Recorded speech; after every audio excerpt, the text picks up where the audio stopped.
আমরা ইঞ্জিনটাকে খুলে দেবো, এই সাইডটা ব্যালেন্সটা দেখবো। স্টার্টটা দাও, মোটা স্টার্টটা দাও, ঢোকা দেও।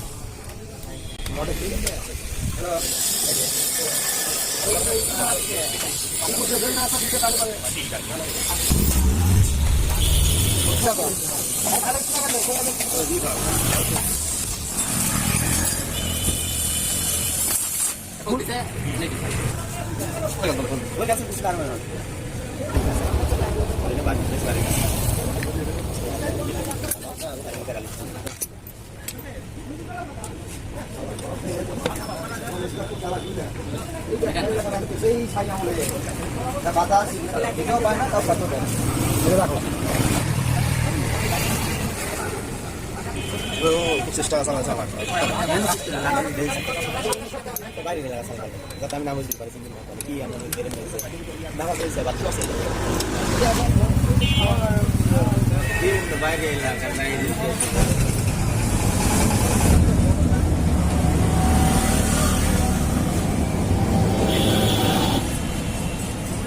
নষ্ট হয়ে গেছে, স্প্রিং ভেঙে গেছে। এর কারণেই কিন্তু ব্যাড সাউন্ডটা হচ্ছে। তো আসলে যে প্রবলেমটা হয়েছে এই ব্যাড সাউন্ড ইঞ্জিনের, এটার স্প্রিং এ কাজ করছে না, এখান থেকে স্প্রিং নষ্ট হয়ে গেছে, যার কারণে কিন্তু ব্যালেন্সের কাজ অ্যাকুরেট হচ্ছে না। খোলাতে হবে নি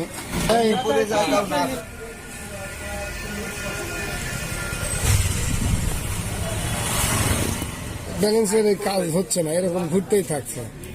তো এখানে বসাই দিতে হয়। এছাড়া এটা ভাঙেই গেছে এক মাথা, এটাই সারা যাবে যদি স্প্রিং একটা দেওয়া যায়।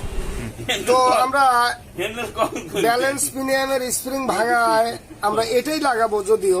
তো আমরা একটা পুরাতন ব্যালেন্সের থেকে আমরা স্প্রিং খুলে নিচ্ছি। এটা হচ্ছে পুরাতন ব্যালেন্সের স্প্রিং, এটা কিন্তু আমরা নতুন ব্যালেন্সের সঙ্গে যুক্ত করে দেব। তো এর যে স্প্রিং এর মাথা ভেঙে গেছে, সেই অবশিষ্ট মাথা আমরা এখন এদের থেকে বের করব। এটার থেকে বের করতে হলে কিন্তু এইগুলো খুলতে হচ্ছে, যেহেতু এখানে জাম হয়ে আছে। তো আমরা এই লকটিকে খুলে নিলাম।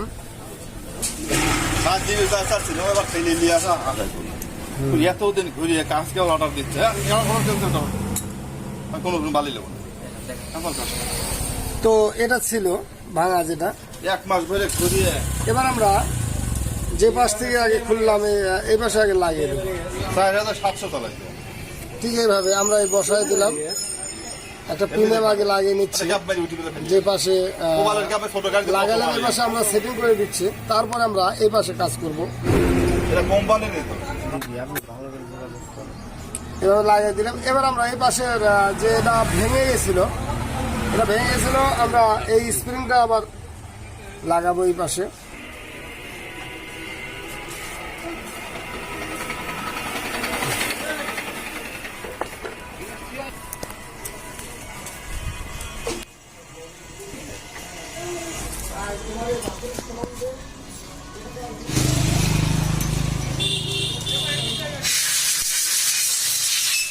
তো এবার আমরা লকটিকে লাগিয়ে দিচ্ছি।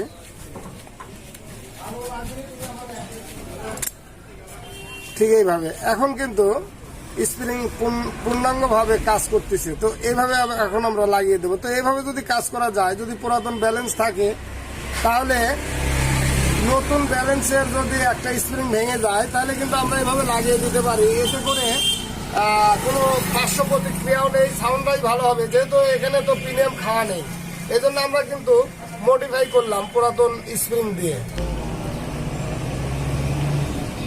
দাও, একটু কঠিন, এটা দিলে তার অপোজিট। আবার ওই পিসটা দিয়ে দিলে এই পিসটা দাও, সোজা দেখো, ঠিক এরকম।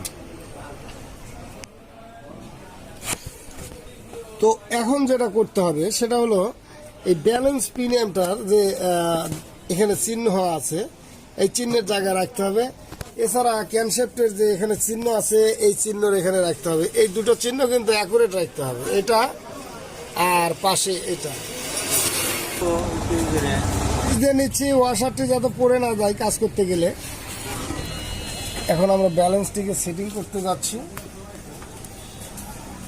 এখানে যেটা লক্ষণীয় বিষয় সেটা হলো ব্যালেন্সের মাপটা যেন অ্যাকুরেট থাকে, অর্থাৎ প্রিমিয়ামের যে মাপ সেটা যেন অ্যাকুরেট থাকে। ঠিক এইভাবে চলে যাবে, সুন্নত করে চলে গেল।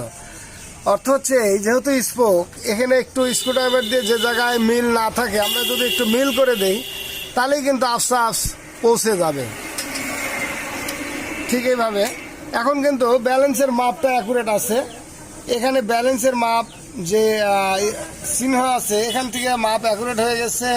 এছাড়া ক্যানসেপ্টের এখানে অ্যাকুরেট হয়ে গেছে। ঠিক এরকম যে মাপটা আছে এখানে কিন্তু ব্যালেন্সের যে মাপ সেই চিহ্ন ঠিক আছে। এছাড়া ক্যানসেপ্টের যে মাপটা আছে এখানে ঠিক অ্যাকুরেট এই মাপে। তো এভাবে সেটিং করলেই কিন্তু হবে। এখানে কিন্তু আমরা এই মাপের জন্য একটু কষ্ট করে কাজ করি, কারণ বারবার যত এটা নিয়ে নাড়াঘাটা না করা লাগে, যার কারণে এটা আমরা করলাম। আর যদি বেশি বারবার আমরা চেষ্টা করতে যাই তাহলে কিন্তু এই প্লাস্টিকের প্রিমিয়াম ক্ষয় হয়ে যায়, দাগ পড়ে যায়, এতে সাউন্ড ভালো হয় না। তো আমরা যেভাবে করলাম এটা কিন্তু সহজেই সেটিং করা সম্ভব। ওয়াশারটি এভাবে দিয়ে নেবো। এই যে ওয়াশার চলে গেল, এবার কিন্তু আমরা এটা সেটিং করে দেবো।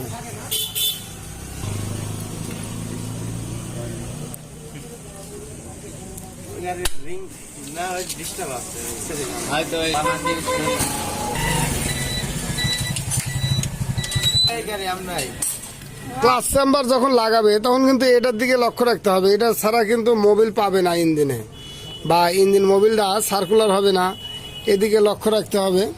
আমরা এবার চেম্বারটিকে সেটিং করবো।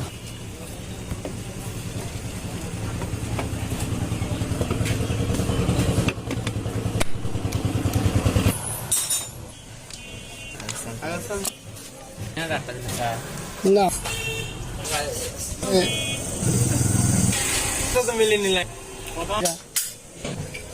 একটা ফাংশনে একটা ঝামেলা কথা কবে একটু ধরো ভালো করে ধরো। তো আমরা সেটিং করার পরে এবার স্টার্ট দিচ্ছি।